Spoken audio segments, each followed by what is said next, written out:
प्रिय विद्यार्थियों नमस्कार। साइंस क्लास 10th में आप सबका स्वागत है। मैं कई दिनों से आपको वन्य जीवों के बारे में बता रहा था। आज मैं आपके लिए वन्य जीवों के विलुप्त होने के कारणों पर प्रकाश डालूंगा।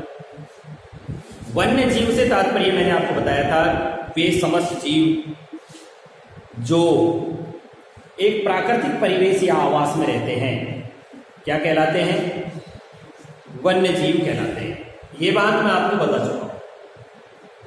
और वन्य जीवों के विलुप्त होने के पहले कारण में मैंने आपको बताया कि उनका प्राकृतिक आवास क्या हो गया है? नष्ट। प्रकृति के द्वारा जो बनाए हुए आवास है उसके वो नष्ट हो चुके हैं। इसीलिए क्या हो गया है? लगातार वन्य जीव विलुप्त होते जा रहे हैं। मैंने कल एक एग्जाम्पल भी दिया था आपको, घरेलू चिड़िया लगातार कम होती जा रही है। उसका प्रमुख कारण क्या है? घरेलू चिड़ियाओं के विलुप्त होने का प्रमुख कारण यह है कि उनके जो प्राकृतिक आवास थे वो पूर्णतः क्या होते जा रहे हैं? नष्ट होते जा रहे हैं। पहले सबके यहाँ कच्चे मकान हुआ करते थे और कच्चे मकानों में छप्पर हुआ करते थे। छप्परों में क्या करती थी? घरेलू चिड़िया अपने घोंसले रख लिया करती थी। वहीं पर उनका प्रजनन क्रिया हो जाती थी और संख्या काफी बड़ी रहती थी उनकी। धीरे धीरे कच्चे मकानों का स्थान पक्के मकानों ने ले लिया। प्रत्येक व्यक्ति स्वच्छता का ध्यान रखने लग गया। इसीलिए क्या कर रहे हैं वो? जहां भी घरेलू चिड़िया अपना घोंसला बनाना चाहती है तत्काल प्रवाह से घोंसलों को नष्ट कर दिया जाता है। प्रजनन क्रिया नहीं हो पाती। धीरे धीरे क्या होता जा रहा है? घरेलू चिड़िया लुप्त होती जा रही है। इसका एक उदाहरण यह है। प्राकृतिक आवासों का नष्ट होना मैंने पहले कारण वन्य जीवों को विलुप्त होने के कारण भी लिखवाया है। मैंने ये भी लिखवाया है कि जनसंख्या वृद्धि होती जा रही है लगातार। जनसंख्या के बढ़ने के कारण क्या होता जा रहा है? मानव की आवश्यकताएं भी बढ़ती जा रही है। रोटी कपड़ा और मकान के लिए मनुष्य को क्या करना पड़ रहा है? रहने के लिए मकान बनाने की जगह चाहिए, खेती करने के लिए भूमि की आवश्यकता है।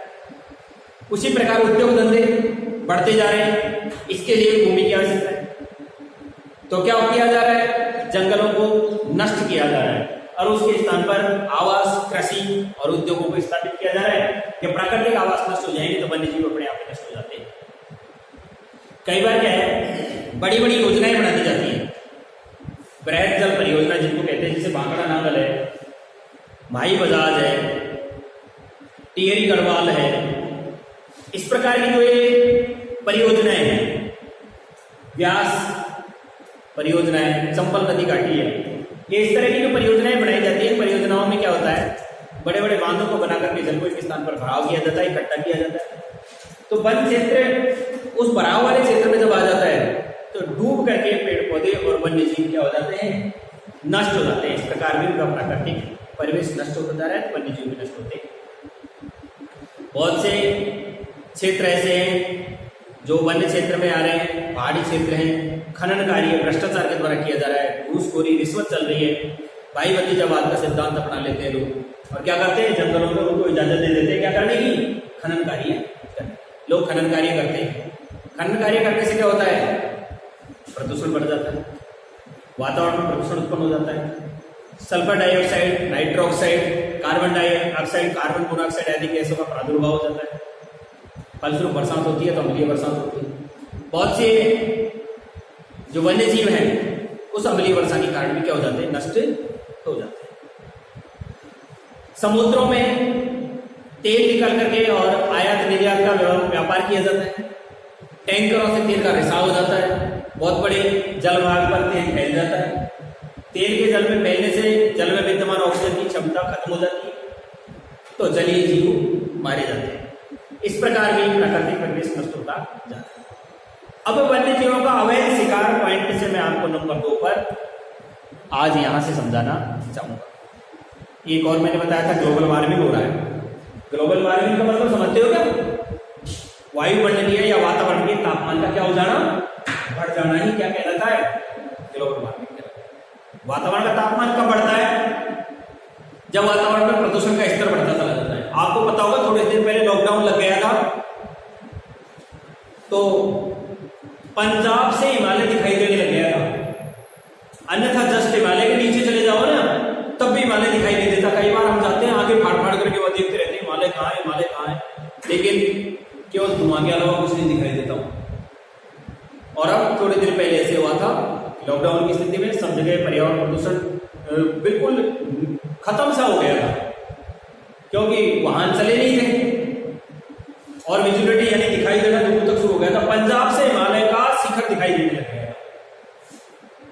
तो मैं ये कहना चाहूंगा कि लगातार जो ग्रीन हाउस गैसें हैं, इनके प्रभाव के कारण भी वातावरण में तापमान में वृद्धि हो जाती है। जैसे मान लीजिए कोई जीव 37 डिग्री सेंटीग्रेड पर ही जीवित रह पाता है और तापमान 50 डिग्री सेंटीग्रेड होगा तो क्या होगा, वो जीव खत्म हो जाएंगे, मरेंगे। तो ये ग्रीन हाउस गैसें भी वन्य जीवों के विलुप्त होने के कारणों में समाहित है। अब आपका कारण नंबर 2, वन्य जीव के विलुप्त होने के कारण। वन्य जीवों के विलुप्त होने के कारण, और कारण नंबर 1 हो गया था अपना कौन सा, प्राकृतिक आवासों का नष्ट होना। पहला कौन सा कारण हो गया था, प्राकृतिक, ये तो मैं आपको कल लिखा चुका हूं।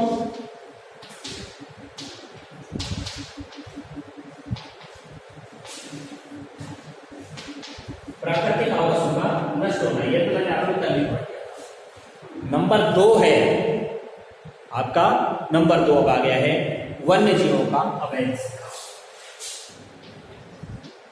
वन्य जीवों का अवैध शिकार। देखिए, वन्य जीवों का अवैध शिकार का मतलब आप समझ गए होंगे कि बहुत से व्यक्ति लालचवश या अपने ड्राइंग रूम को सजाने के लिए किसी भी शिकारी को पैसे दे देते हैं। शिकारी क्या करता है, छुप करके जंगल में चला जाता है। और हमारे जो वन्य जीव हैं, हमारे वन्य प्राणी हैं, ऐसे जिनकी हमें रक्षा करनी है, ऐसे प्राणियों को आखेट करके, मार करके, उनका चमड़ा, उनके नाखून, उनके दांत, उनकी हड्डियां आदि ला करके महंगे भावों में क्या कर देते हैं, बेच देते हैं। बहुत से पैसे वाले लोग जो अपने यहाँ शौक के लिए, अपने ड्राइंग रूम को सजाने के लिए सेब की खाल रखते हैं, आने वालों को दिखाते हैं देखो मेरे यहाँ सेब की खाल है। हाथी के दांतों को रख लेते हैं। जंगली जीवों के कई प्रकार के अवशेषों को अपने यहाँ सजा करके रखा जाता है। वो आते कहाँ से, जब तक किसी जीव को मारा नहीं जाएगा तब तक आएंगे। तो यहाँ पॉइंट नंबर 2 है कि वन्य जीवों का क्या किया जा रहा है, अवैध शिकार किया जा रहा है। जैसे थोड़े दिन पहले आपने अखबार में पढ़ा होगा कि सरिस्का अभ्यारण्य में कल्ला बावरिया नाम का एक शिकारी था। उसने वहां जितने भी टाइगर प्रोजेक्ट में जितने भी पाए जाने वाले टाइगर थे, उन सबको क्या कर दिया था, मार दिया था और उसकी खाल को सेल कर दिया। ये वन्य जीवों का अवैध शिकार भी क्या है, वन्य जीवों के विलुप्त होने के कारणों में माना जाता है। तो इसको लिख लो, वन्य जीवों का अवैध शिकार।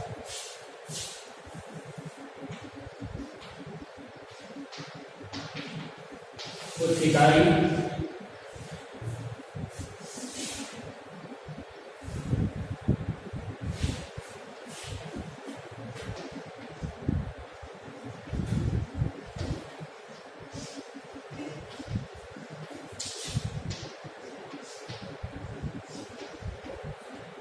शिकारी अपने व्यवसाय के लालच में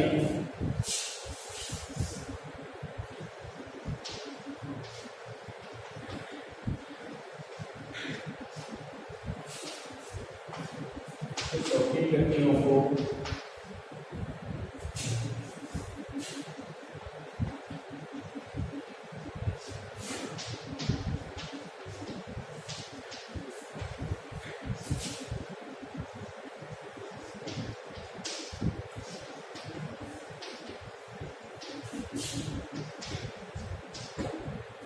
वन्य जीवों के अवशेष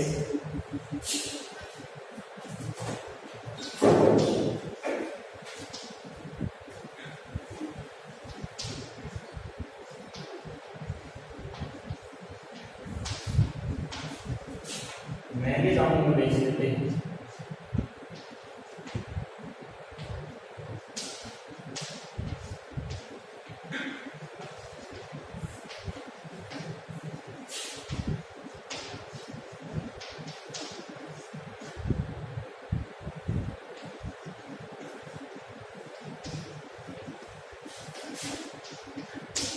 तब ये लोग लगातार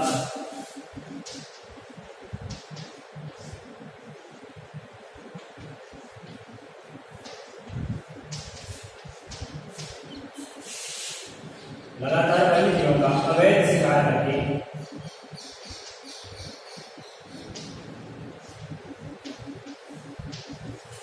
तस्करी कर सकते हैं।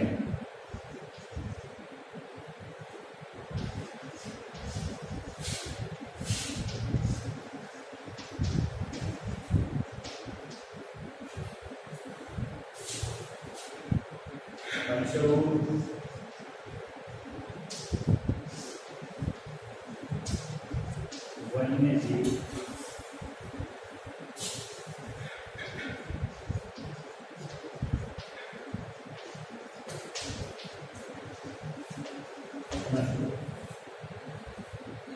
ठीक है।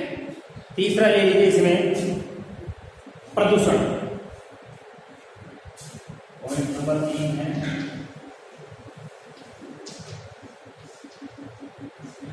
प्रदूषण से तात्पर्य है कि वन क्षेत्र है, जैसे आप मान लीजिए सरिस्का का अभ्यारण्य मान लीजिए, रणथंभौर मान लीजिए, घना पक्षी विहार मान लीजिए, केवड़ादेव राष्ट्रीय उद्यान मान लीजिए, ये ऐसे हैं जो कंजर्वेशन क्षेत्र हैं, जिन्हें क्या कर रखा है, संरक्षित कर रखा है, बचा रखा है। वहां क्या कर देते हैं, पर्यटन को बढ़ावा दे देते हैं, लोगों की आवाजाही को बढ़ावा दे देते हैं।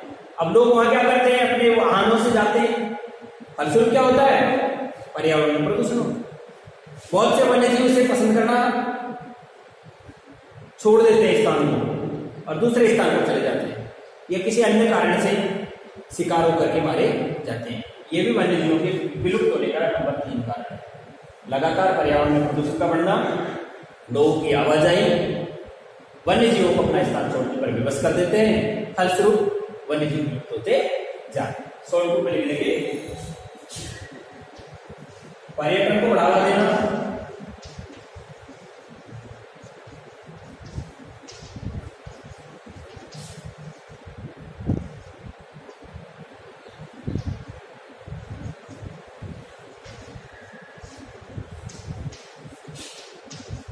पर्यटन को बढ़ावा देने हेतु संरक्षित क्षेत्रों में लोगों की आवाजाही के बढ़ने के फलस्वरूप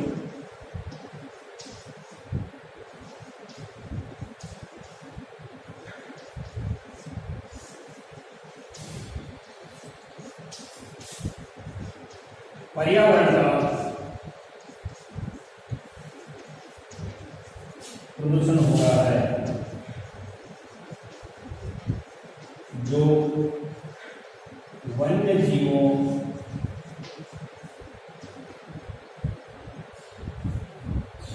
के विलुप्त होने का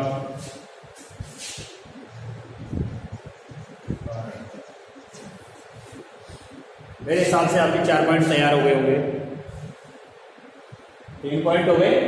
पॉइंट नंबर 4 पे है पहला प्राकृतिक आवासों का नष्ट होना, जो आपको डिटेल से बताई चुका हूँ। वन्य जीवों का वध शिकार के बारे में मैंने बता दिया कि शिकारी व्यवसाय के लालच में क्या करते हैं, शौकीन व्यक्तियों को सजावट के लिए वन्य जीवों के अवशेष भेज देते हैं, उन्हें आय होने लगती है और वे लोग लगातार वन्य जीवों का वध शिकार करके तस्करी करने लग जाते हैं, फलस्वरूप वन्य जीव नष्ट हो गए। पर्यटन को बढ़ावा देने के संरक्षित क्षेत्रों में आवाजाही बढ़ जाती है, परिणाम स्वरूप क्या होता है, पर्यावरण प्रदूषण होता है, वन्य जीव विलुप्त होने का कारण। ठीक है, अब नेक्स्ट पॉइंट पे आते हैं।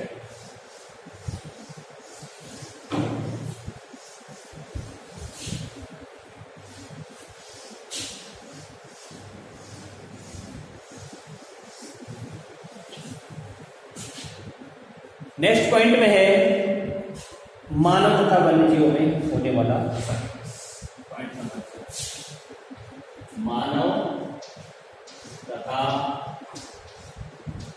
वन्य जीवों में होने वाला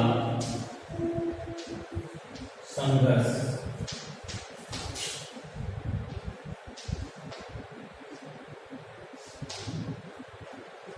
इसके बारे में समझिए।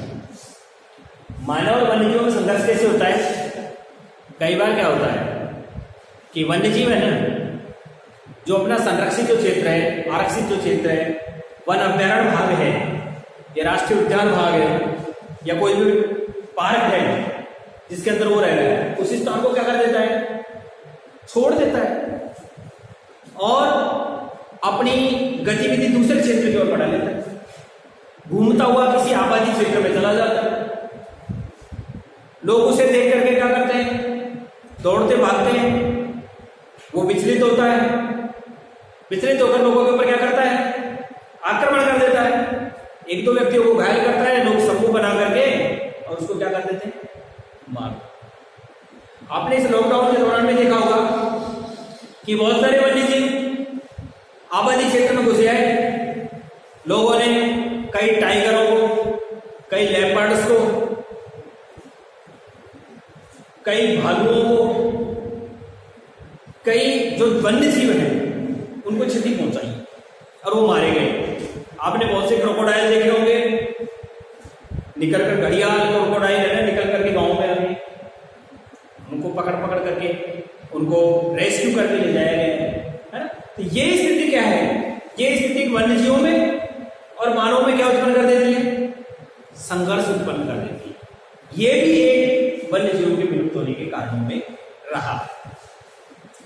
कुछ एक व्यक्ति क्या करते हैं? अपनी फसल की रखवाली करने के लिए कांटेदार तारों का प्रयोग कर देते हैं। ऐसे व्यक्ति जो कहां रह रहे हैं? वन संपदा के नजदीक रह रहे हैं।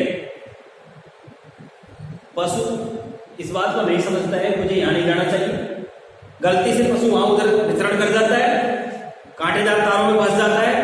मानव आसानी से उसे मार देते हैं और एक क्षति वन्यजीव को हो जाती है। तो इस प्रकार से मानव और वन्यजीवों में होने वाला संघर्ष भी वन्यजीवों के विलुप्त होने के कारणों में से एक गिना जाता। ठीक है, इसे भी नोट करें।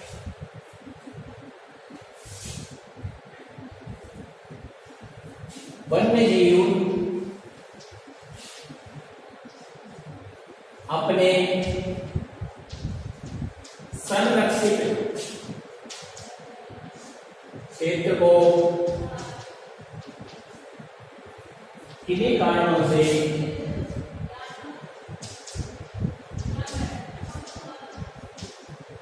छोड़कर घनी आबादी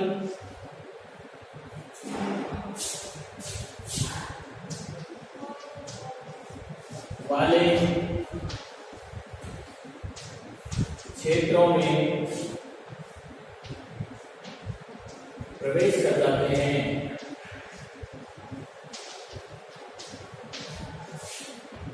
तथा मानव व पालतू पशुओं को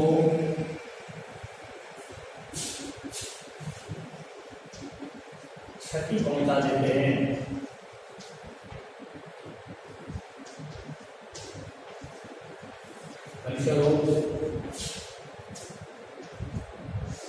मानव और वन्यजीवों में क्या हो जाता है भाई?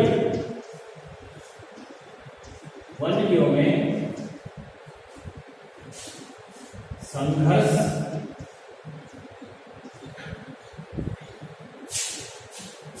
हो जाता है। सामूहिक रूप से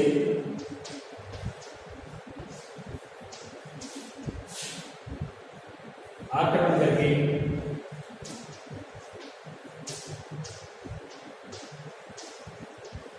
वन्यजीव को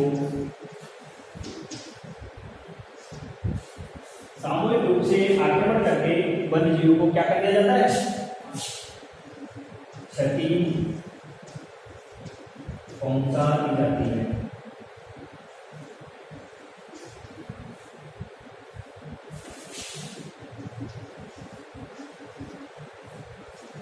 वन्यजीव के विलुप्त होने का कारण है।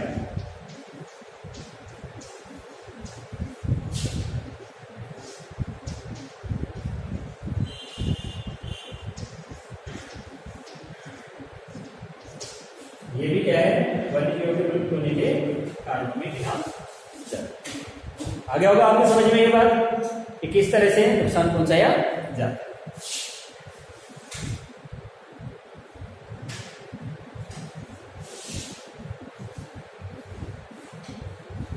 अब इसका जो 5वां पॉइंट है वो लिखेंगे कि प्राकृतिक कारण, आनुवंशिक कारण और मानव जनित कारण।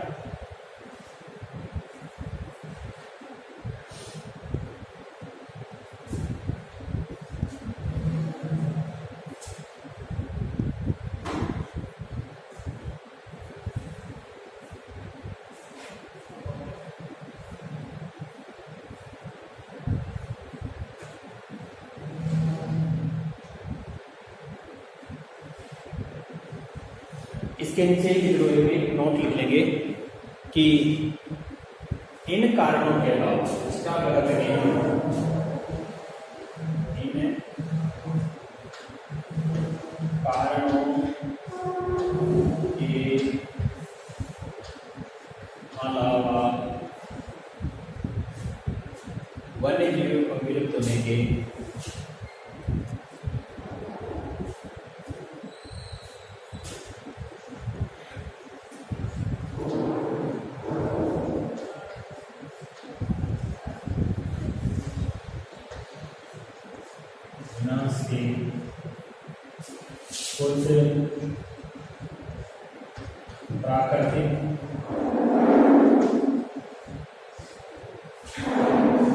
प्राकृतिक कारण कौन कौन से हो गए जानते हो क्या? जैसे कई बार वन्य जीवों में संघर्ष हो जाता है और क्या होते हैं, उस संघर्ष में कोई सा एक वन्य जीव मर जाता है, घायल होता है, क्योंकि उनका उपचार समय पर नहीं हो पाता है।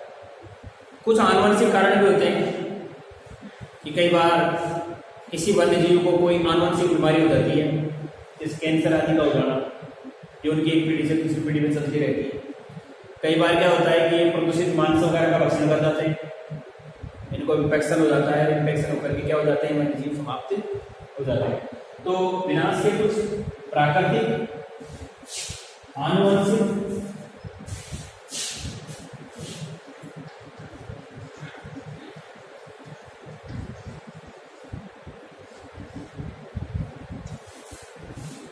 प्राकृतिक लिख लो, आनुवंशिक लिख लो और मानव जनित कारण।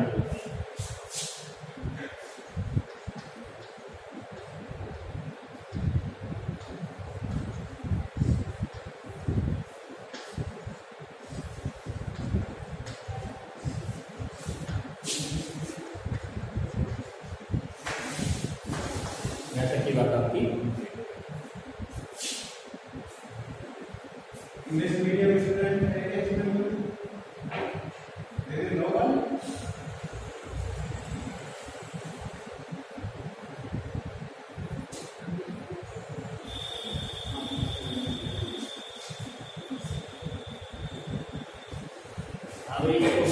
आपको वन्य जीव के विलुप्त होने के कारण में आगे बढ़ रहे हैं।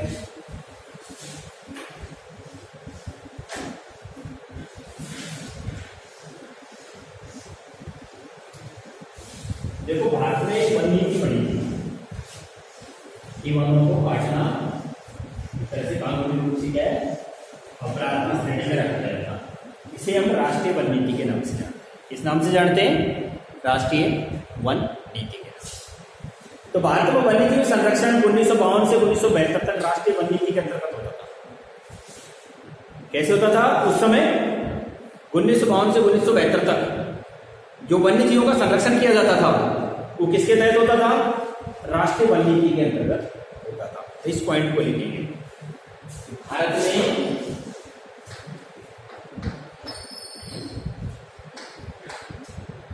वन्य जीव संरक्षण 1952 से लेकर के 1972 तक। कहां से कहां तक? 1952 से लेकर के 1972 तक राष्ट्रीय वन नीति के अंतर्गत राष्ट्रीय वन नीति के अनुसार होता था।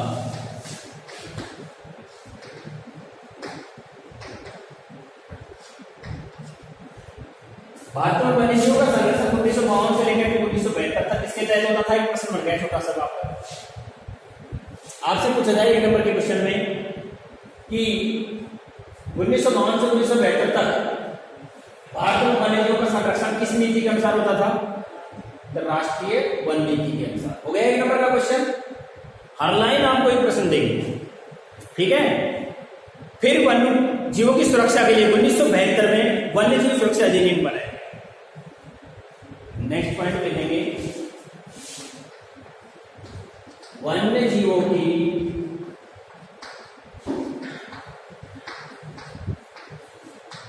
सुरक्षा के लिए 1972 में किस नाम से बनाया गया? वन्य जीव सुरक्षा अधिनियम बनाया गया।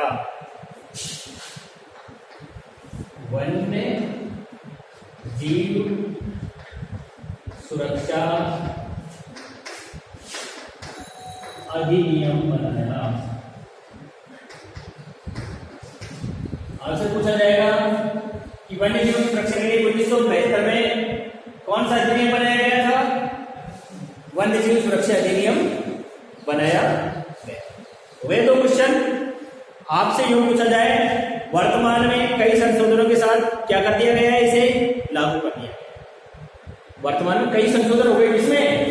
इस वन्य सुरक्षा अधिनियम, वन्य जीव सुरक्षा अधिनियम में कई बार क्या कर दिया गया है? संशोधन करके और इसे दूसरा रूप दे दिया गया है। जैसे थोड़े दिन पहले नीति आयोग था, नीति आयोग का नाम चेंज करके रखा गया। पहले आपने देखा होगा आईटी केंद्रों का नाम क्या था? अटल सेवा केंद्र नाम था। फिर उसके बाद क्या नाम कर दिया गया? राजीव गांधी केंद्र आदि कर दिया गया। तो ये क्या है? परिवर्तित होते रहते हैं संशोधनों के अनुसार।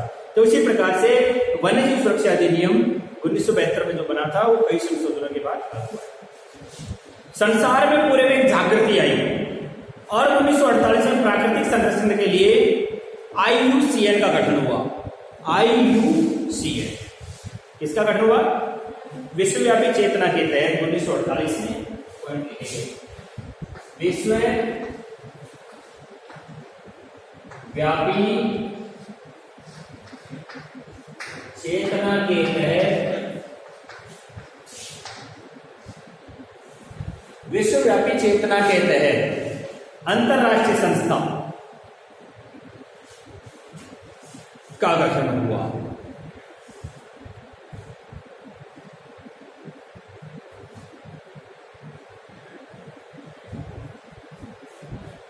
विश्वव्यापी चेतना के तहत अंतरराष्ट्रीय स्तर पर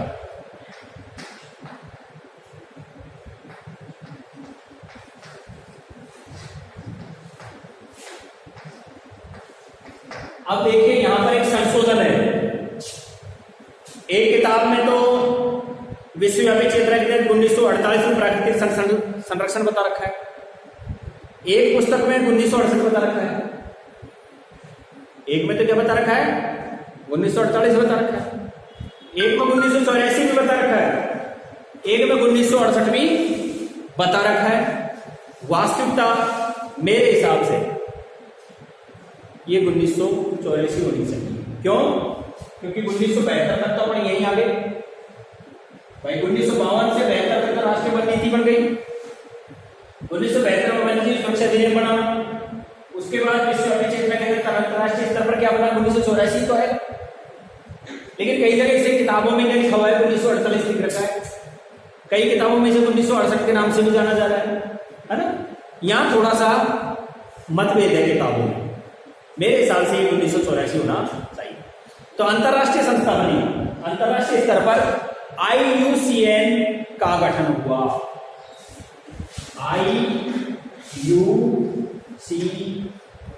का गठन हुआ। विश्वव्यापी चेतना के तहत अंतरराष्ट्रीय स्तर पर IUCN का गठन हुआ। IUCN का पूरा नाम international union for conservation of nature होता है। क्या नाम होता है इसका? IUCN का पूरा नाम IUCN का पूरा नाम international union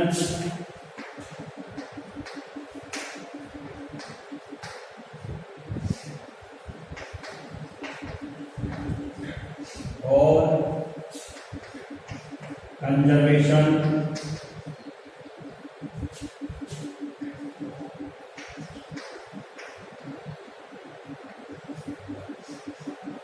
international union for conservation of nature.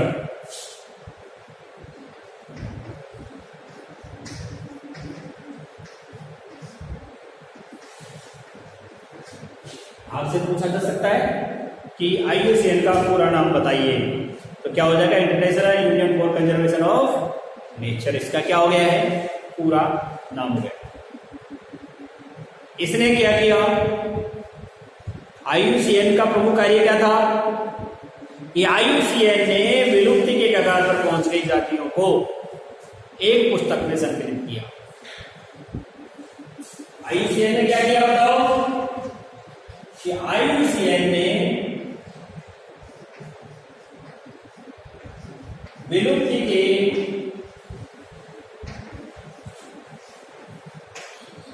कगार पर पहुंची जातियों का, जो जीव जंतु विलुप्ति के कगार पर पहुंच गए ना, नष्ट हो जाएंगे दुनिया से, तो IUCN ने विलुप्ति के कगार पर पहुंची जातियों का संकलन को एक पुस्तक में संकलित किया। विलुप्त जातियों को एक पुस्तक में संकलित किया।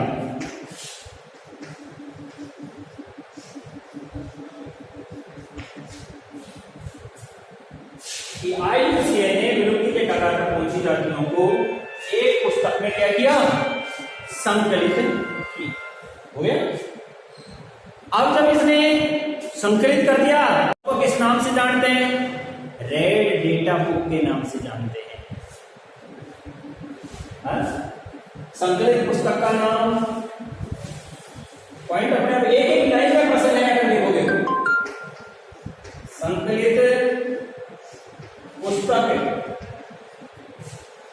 का नाम लाल आंकड़ा पुस्तक है। क्या नाम है? लाल आंकड़ा पुस्तक। लाल आंकड़ा पुस्तक, red data book, red data लाल आंकड़ा पुस्तक। आपसे ये पूछा जा सकता है, विलुप्ति के कगार पर पहुंच गई जातियों को जिस पुस्तक में संकलित करके रखा गया, उस पुस्तक का क्या नाम है? तो अपन क्या लिखेंगे? लाल आंकड़ा पुस्तक या रेड डेटा बुक। क्या नाम है? Red data. हो गया क्वेश्चन? अब कितने सारे क्वेश्चन बन रहे हैं, एक बार अपन रिपीट करके देखें। हाँ भाई, मैं आपको बता रहा था कि भारत में वन्यजीव संरक्षण 1952 से 72 तक किस नाम से जाना जाता है? राष्ट्रीय वन्यजीव के अनुसार। मैं आपको ये बताना चाहूँ कि भारत में वन्यजीव संरक्षण 52 से 72 तक किसके अनुसार होता था? राष्ट्रीय वन्यजीव के अनुसार होता था। दो क्वेश्चन बन गए, अलग अलग तरीके से उत्तर ही किए। इसका बना लो, 1972 में वन्यजीवों की सुरक्षा के लिए कौन सा अधिनियम बना? वन्यजीव सुरक्षा अधिनियम। आपसे ये पूछा जा सकता है वन्यजीव सुरक्षा अधिनियम कब बनाया गया? 1972। यहाँ आ जाएगा। IUCN का गठन कब हुआ? किसके तहत हुआ? तो विश्वव्यापी चेतना के तहत अंतरराष्ट्रीय स्तर पर IUCN का गठन हुआ। मैंने इसके सन के बारे में इसलिए नहीं लिखा है क्योंकि इसमें मतभेद आ रहा है, कहीं 84 भी आ रहा है, कहीं 68 आ रहा है। एक जगह तो 1948 आ रहा है, एक जगह 1984 आ रहा है, एक जगह 1968 आ रहा है। इसलिए मैंने इन तीनों को नहीं बताया। मेरे हिसाब से ये 1984।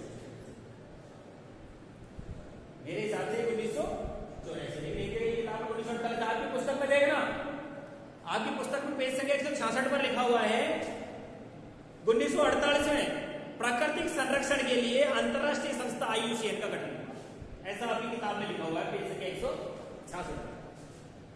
एक किताब में एक्सीलेंट की जो पुस्तक है उसमें भी ये 12.3.4 वन संरक्षण अधिनियम के तहत 1968 लिखा हुआ। एक पुस्तक में मैंने इसे 1984 में पढ़ा है, इसलिए यहां थोड़ा सा भेज है। विश्वव्यापी चेतना के तहत अंतरराष्ट्रीय स्तर पर IUCN का गठन हुआ। IUCN का पूरा नाम क्या हो गया? International union for conservation of nature हो गया। IUCN ने विलुप्ति के कगार पर पहुंची जातियों को किसमें संकलित किया? एक पुस्तक में संकलित किया। पुस्तक का क्या नाम है? लाल आंकड़ा पुस्तक या रेड डेटा बुक। यहां तक की बात आ गई। ये प्रश्न आपके बन चुके हैं। अब मैं आपको बताऊं कि IUCN में कितने जातियों को संरक्षण प्रदान किया जाता है। ये नया क्वेश्चन हो गया।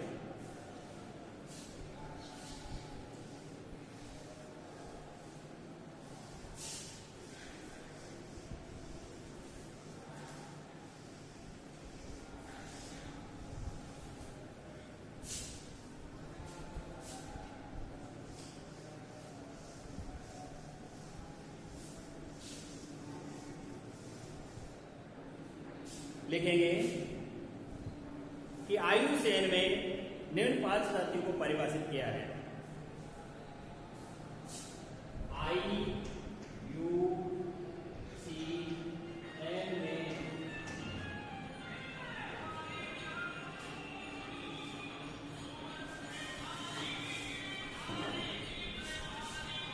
तो मैं आया हूँ तो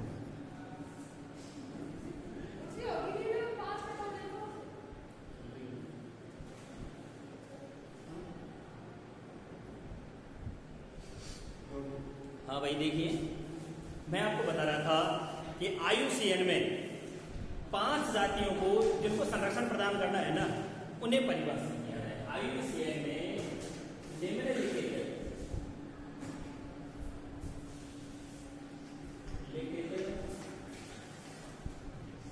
5 जातियों को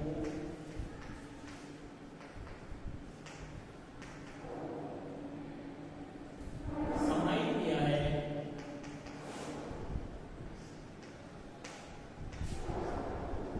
जिन्हें संरक्षण प्रदान करना है। कौन कौन सी है वो 5 जातियां?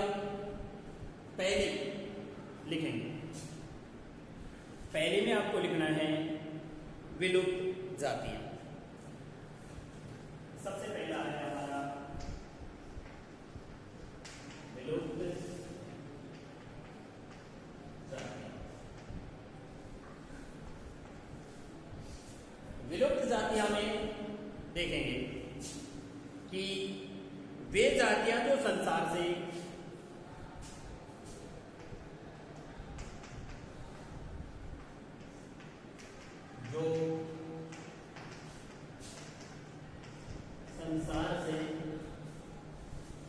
क्या होने के कगार पे हैं, विलुप्त हो गई हैं, दिखाई नहीं देती हैं,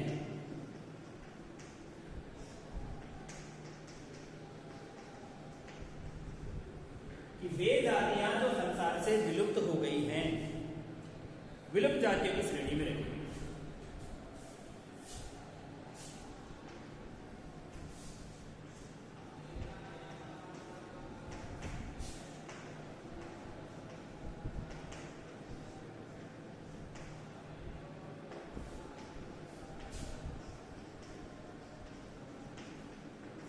इसमें रखी गई है विलुप्त जातियों की श्रेणी में रखी गई।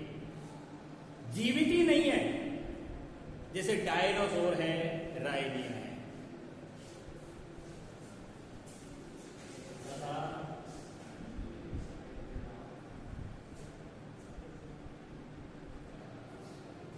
यहां अगर अपन ये लिखते हैं इसके आगे ही कि वे जातियां तो संसार में विलुप्त हो गई हैं तथा वर्तमान में जीवित नहीं है, यहां लिख देता हूं तथा वर्तमान में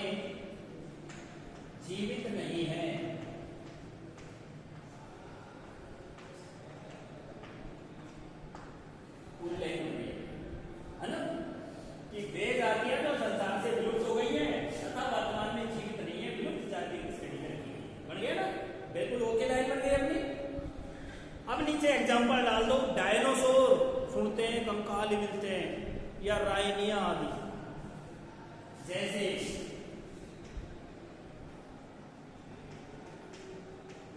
डायनासोर,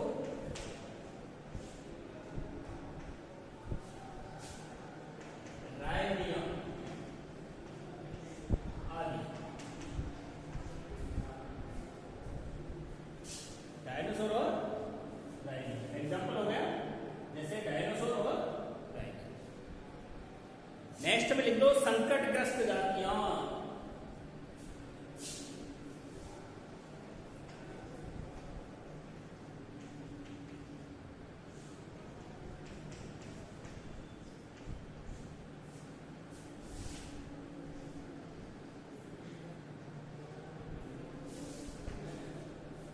संकटग्रस्त जातियों से क्या तात्पर्य है कि ये वे जातियां हैं जिनके संरक्षण के प्राय क्या नहीं उपाय नहीं किए गए, जिनके बचाव के कोई उपाय नहीं किए गए और निकट भविष्य में क्या हो जाएंगी, समाप्त हो जाएंगी। ऐसी जातियों को क्या कहते हैं, संकटग्रस्त जातियां, जिनके ऊपर संकट आने वाला है, क्या होने का, विलुप्त होने का। अगर उनको क्या नहीं किया गया, बचाने का उपाय नहीं किया गया, तो वे लगभग क्या हो जाएंगी, विलुप्त हो जाएंगी। तो क्या लिखेंगे, ये वे जातियां, ये वे जातियां हैं,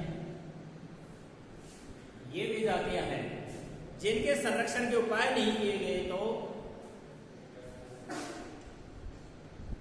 जिनके संरक्षण के उपाय नहीं किए गए, तो निकट भविष्य में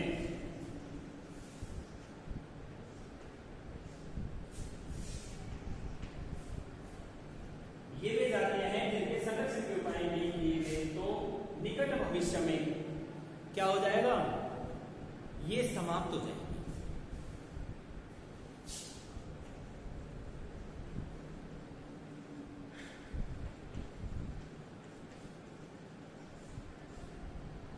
तो निकट भविष्य में क्या हो जाएंगी, समाप्त हो जाएंगी। संकटग्रस्त जातियां कहलाती हैं, क्या कहलाती हैं, संकटग्रस्त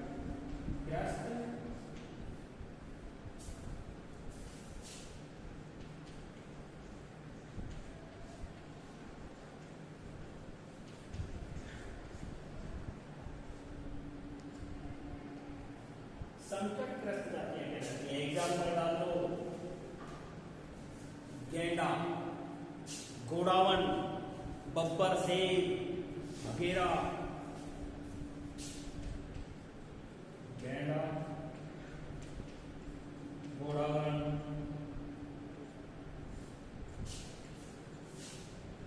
बब्बर शेर, बघेरा, वगैरह वगैरह हो गया। यहां तक आप डाल दीजिए। अब इसके बाद पॉइंट नंबर 3 पॉइंट में सफेद जातियां और दुर्लभ जातियां, ये पॉइंट मैं आपको कल बताऊंगा। आज के लिए इतना ही पर्याप्त है। धन्यवाद।